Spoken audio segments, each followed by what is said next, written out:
Hey guys! So in today's video, I really want to talk about dietary supplements and what they are and why they can be beneficial when you're starting to go to the gym and in your general life. So before I can jump into any of that, I really do think it's necessary for me to cover the difference between supplements and steroids, just because I have seen some confusion out there on the internet thinking that, supplements are a form of steroids when they really aren't.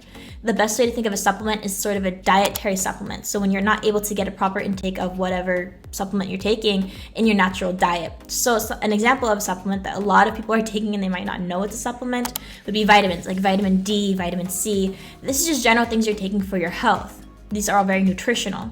So there are three main categories that you can consider when thinking of supplements. And that would be nutritional supplements, ergogenic supplements, as well as health supplements. And so a great example that kind of covers all three of these ranges would be whey protein supplements. It would be creatine, fish oil, vitamins. All of these things would be supplements. And on the flip side, we have something called steroids.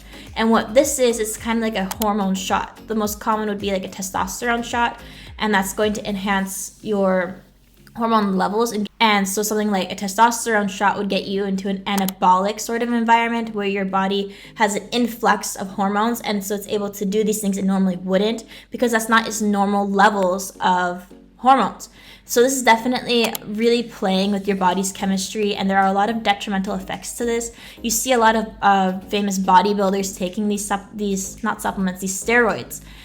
Someone like Sebum, like Chris Bumstead, or perhaps ZYZZ. He passed away a little while ago.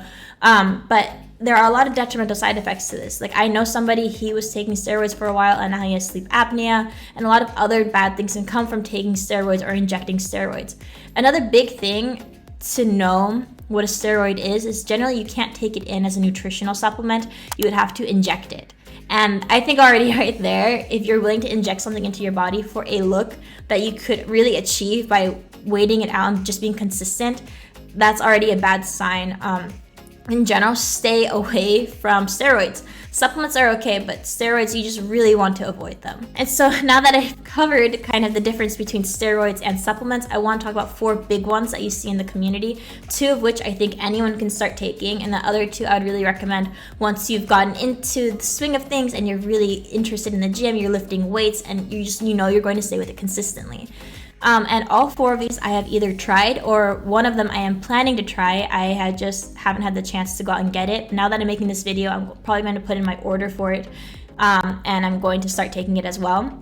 And I will put the links for all of these products down below in the description, and if at any point maybe you lose this video but you know that I talked about it, it's going to be in my link tree, and you can find that link tree link in my bio, both here on YouTube as well as my Instagram. And so the first one I wanted to talk about would be protein powder. Protein powder is a really well-researched supplement, and a lot of people are taking it. The best way to think about it is to think of it like a vitamin. You have these dietary needs, and sometimes with your diet, you can't take everything in. You can't just be eating pure protein when you have a high protein goal. You're going to be taking things in like carbs and fats and all these really great things. So sometimes you can't just take it all in from your general diet, and so you need a little help from these supplements.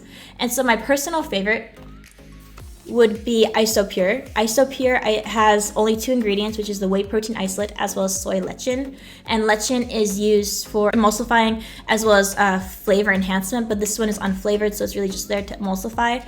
And so when you're looking at a protein powder, the reason I like this one so much is because I can come here to the nutrition facts and read the ingredients, which is whey protein isolate, soy lecithin, and then I am looking at the serving size. In one scoop, which is 29 grams of that, looking here at the nutrition facts, the total protein is 25 grams.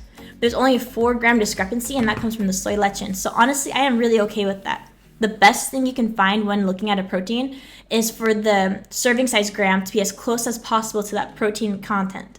And that is why I really like this one. I have been with them for a little while now, and I plan on continuing to use them. And they're linked down below in the description.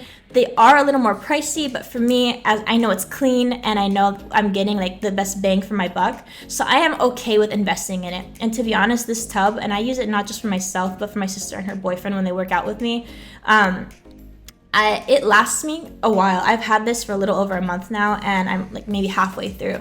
So it's a really great investment. I know it is a little more pricey. This one is like $71, and there are other cheaper options out there. But again, I am looking for quality. I have tried cheaper options, and I just either straight up didn't see that they were working for me, or I just knew that they just weren't the best. They had a lot of added sugars and these carbs and all these things I just didn't want.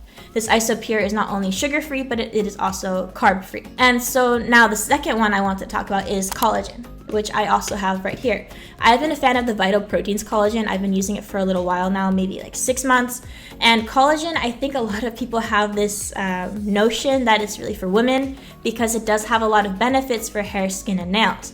But that's not it, and that's why I'm saying that like anyone should be taking this, because it can really help with joints. It helps promote joint health, which then in turn reduce inflammation and can reduce pain. In general, healthy joints are what you need when you're going to the gym. If you're doing heavy squats or you're benching, having good and healthy joints is going to help prevent long-term pain, as well as help prevent any sort of injuries you can have. I did injure my knee a little while ago in the gym, and once I started taking the collagen, I've just noticed that the pain has kind of subsided. I'm not really worried about my knee anymore. Although I am being careful about it, it's just there's not a constant reminder, a constant aching. So I definitely really like collagen, and there are a lot of benefits to it. And another aspect of collagen that I feel like a lot of people might overlook is that it does have amino acids. And there are 9 essential amino acids, and collagen does contain a few, and it really does help promote muscle mass and muscle growth as well. If you're a fan of collagen and you've taken it before in the past, go ahead and like down below and leave a comment so I can see how many people have tried collagen and have seen the benefits to it. Just so I can kind of keep a count for myself, because I know I haven't taken it, but sometimes when I mention to other people, they're like, oh, what's collagen? They primarily hear about creatine and protein powder, but not collagen. Okay, now for this third one, I have taken it in the past. I am not currently taking it because I just didn't like the one I was taking before. I thought it wasn't as clean as it could be, and so I finally found this one that I'm linking down below. And I don't have it myself yet, but I do think it needs to be covered that for BCAAs, which stands for branched chain amino acids, it really is recommended that unless you're a bodybuilder or someone who's going to the gym regularly and lifting weights, you shouldn't be taking it. Mainly because you don't need it. You can get a lot of these essential amino acids from your food, and again, the more you're working out, the more of these that you need to be taking in, and so sometimes it can get a little difficult with your diet. But if you're not lifting too heavy and you're not looking to sort of enhance on that, this is something I think you can definitely skip out on. But essentially the purpose of essential amino acids, and when you're taking in like this, is it helps with your energy during the workout. And BCAAs have a lot of these essential amino acids, and what this does is it really helps drive home muscle mass enhancement as well as recovery after an intense gym session. So these essential amino acids, essentially what they do is they help promote protein synthesis in the body, and when you're working out, you're definitely creating microscopic tears in the muscle, and when you have protein synthesis going on, it's quickly going to fill in those microscopic tears and fix them. And so when it's fixed, not only are you getting more fuller look, more toned muscles, but you're also recovering faster and you have less soreness. Another great aspect of BCAAs is a lot of people can take them for energy, so they can act as a form of pre-workout. So I actually don't recommend taking pre-workout. It's essentially just legal speed. I used to take pre-workout and I would get very jittery. I had a lot of anxiety, and so now I'm completely off it, and I know that if I needed something before my workout in order to perform better, I honestly would just take a shot of espresso. It does the same thing. But with BCAAs, I'm not taking them right now, but when I was taking them, I noticed I did have more energy when I was working out, and I felt more energized and I was ready to lift more weights. Therefore, with higher weights, I was able to improve my strength, and that strength would then in turn show itself in my muscle mass and muscle definition. The only downside I can really think of to BCAA, especially if you are a bodybuilder, is that it can be a little costly.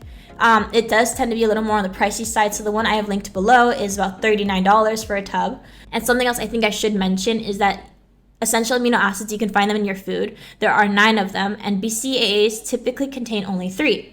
And so that can lead to a slight imbalance in your amino acid profile. But overall, if you're willing to come over that cost, there are a lot of benefits to taking BCAAs, which is why I'm talking about them in this video, and in general do recommend them to people who are in the gym and they're doing more consistently with it, and that's why I'm taking them as well, or I'm going to restart taking them. And now for this last one, it is creatine. Of course, I have to include this because I think if it's not the first, it's definitely the second most taken supplement by bodybuilders. Probably second only to protein powder, just because even if you're not a bodybuilder, just general people who go to the gym are taking protein powder. I definitely have to say that creatine, while it can sound scary, it is very, very safe. Out of all of the supplements you can think of to take when you're going to the gym, creatine I think is the most well-researched. A lot of these like protein powder or collagen will maybe have a handful of research studies about them, but honestly, creatine kicks them to the curb. It is very safe to take, and you just have to make sure that you're taking the proper amount of water when you're taking creatine. Otherwise, it won't properly work. And so I haven't tried it myself because in the past I wasn't really looking for muscle definition, but now that I'm definitely losing the fat and with the cardio that I've been doing, I'm kind of toning out and I'm able to see my muscles better. I really want to see more definition in them and maybe just help enhance it. The way that creatine primarily works is it enhances your ability to put out energy at the gym. And what this does is it allows you to lift more, it makes you stronger, and when you're stronger, you have larger muscles. But on the other side, if you're looking more biologically, what it does is it helps retain water in the muscle cells, and so that gives a more amplified and fuller look. And as I mentioned with BCAAs, a downside to creatine is that it can be a little more on the pricey side, and especially if you are not looking to go for that aesthetic look, you're just looking to go for health and wellness, and you aren't maybe going to the gym as regularly, maybe you're going 3-4 times a week as opposed to 6 to 7 days a week, then I don't think you need to take creatine, maybe later down the road, but definitely not when you're starting out. It's just something I did want to cover because I know it's something you're going to hear about quite a lot, especially on the internet, or if you're looking at these memes online where they talk about creatine and protein powder. I just want you to know that these are supplements and they are not steroids. They are safe for consumption. They don't make anyone less natty, which is what you would call somebody who's a natural bodybuilder. It does not make you any less natty. It does not mean you're fake. These are just supplements that help enhance the work that you've been doing. It helps you see the work that you've been putting in. If you're working really hard, you want to see it pay off. And what these do is just helps you see those results a little faster. And so if you liked everything I had to say in this video, I definitely plan on coming out with more content, and I will definitely be updating on when I get my creatine and BCAA powders myself. So just make sure you go ahead and subscribe and like, and for all of these products that I've mentioned, I will have them linked down below in my bio or my description, and it's also in my link tree.